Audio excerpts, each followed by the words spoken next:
पुत्र डॉक्टर सुजय विखे यांच्या भाजपा प्रवेशानंतर विरोधी पक्षनेते राधाकृष्ण विखे हेही लवकरच भाजपात प्रवेश करणार असल्याची चर्चा आहे। ही चर्चा रंगतदार होत असून त्यासाठी 12 एप्रिलचा मुहूर्त ठरला असल्याचं सांगण्यात येत आहे। डॉक्टर सुजय यांच्या प्रचारासाठी पंतप्रधान नरेंद्र मोदी नगरमध्ये जाहीर सभा घेणार आहेत। या सभेतच त्यांचा पक्षप्रवेश होईल अशी माहिती सूत्र देत आहेत। मुख्यमंत्री देवेंद्र फडणवीस आणि प्रदेशाध्यक्ष रावसाहेब दानवे हे दोघेही विखेंच्या भाजपा प्रवेशासाठी अनुकूल असल्याचे कळते।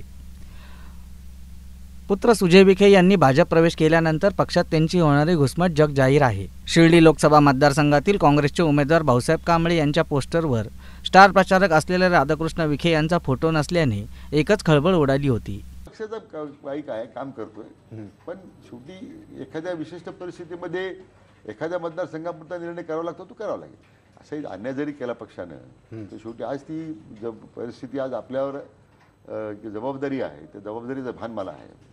एखाद्या मतदारसंघामध्ये दक्षिणेपुरतं मला निर्णय घ्यावा लागला तर मी घेईल, मग पक्ष मग माझ्याबद्दल काय निर्णय घेईल ते काळ ठरवेल। सुजय विखे यांच्या प्रवेशापूर्वी जिल्हा भाजपा पदाधिकाऱ्यांनी कोणतीच कल्पना नव्हती। आता राधाकृष्ण विखे पाटील यांच्या प्रवेशाबाबत पण अजूनही कोणत्याच पदाधिकाऱ्यांना काहीच कल्पना नसल्याचे समजते।